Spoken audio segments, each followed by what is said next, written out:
You know that brand new processor in your shiny new mid-range phone? What if I told you it's not new at all? Yeah, let's dig into this really weird mystery that's happening right under our noses in the smartphone world. So here's the deal.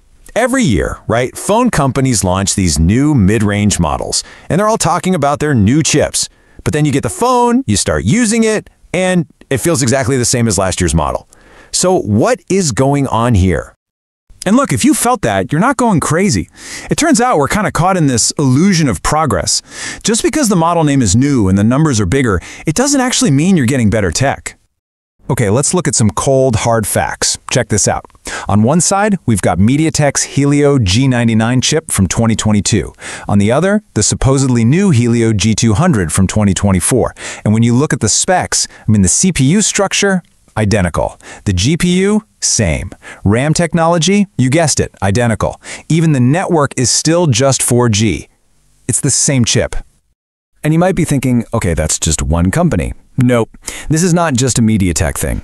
We're seeing the exact same story playing out with Qualcomm, one of the biggest players in the game, and their super popular Snapdragon chips. So, let's get into the nitty-gritty. How are they pulling this off? We're going to break down how these companies are basically just slapping a new coat of paint on an old chip and calling it new. All right, first up, MediaTek's G-Series. Now, these are the engines in a ton of budget-friendly phones all over the globe. So what's happening with these chips? Well, it affects millions and millions of people. Okay, this table, it really lays it all bare. You start with the Helio G99. That's our baseline. Then comes the new G100, which is basically the exact same chip with a tiny, tiny little speed boost on the graphics. And the G200? Well, that's just the G100 with another tiny bump. We're talking about 100 megahertz here. And don't even get me started on names like Ultra. That's pure marketing for a change you'll never ever feel. And here's the thing about that slight increase in clock speed. Sure, on paper and some benchmark app, it might show like a 5 or 10% bump.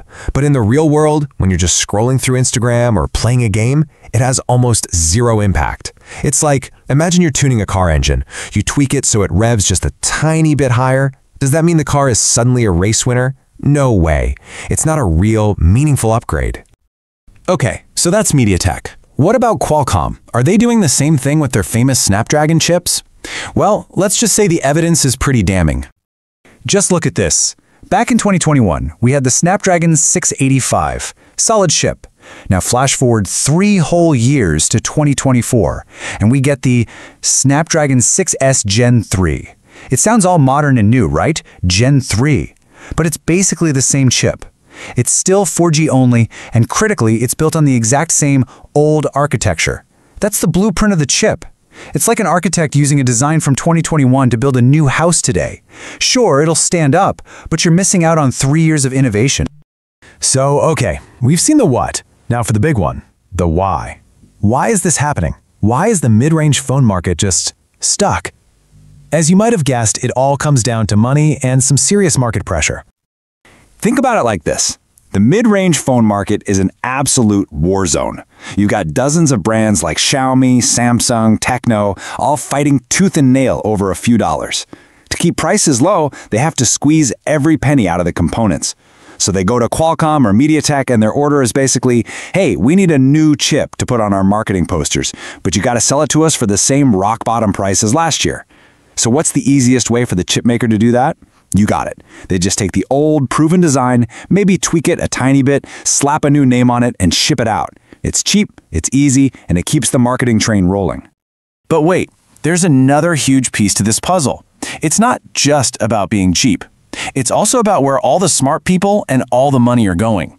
And right now, that's all pointing to one thing: 5G. So you've got this massive split. On one side, you have these 4G chips like the Helio G99. They're basically on life support, just recycled designs with no real R&D. They're cheap to make and sell. But on the other side, you have the new 5G chips. That's where all the investment is. That's where you see real performance jumps. The 4G world, which still makes up a huge part of the market, has essentially been put on autopilot.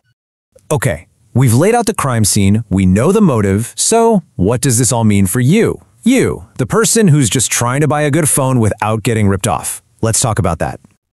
And this is the key takeaway right here. These rebranded chips are not bad, A phone with one will work just fine for browsing and WhatsApp. The issue is that they're stagnant. They haven't gotten meaningfully better for years.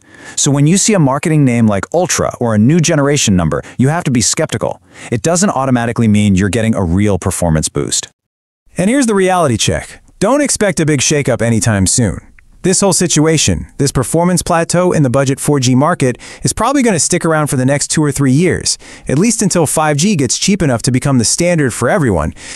Which leaves us with this final thought, something for you to chew on the next time you're shopping for a phone. Are you really paying for actual innovation, or are you just paying for a new name on the box? If you enjoy this video, please like, share, subscribe and hit the bell to the latest update from my channel. Thank you for watching till the end and see you in the next video.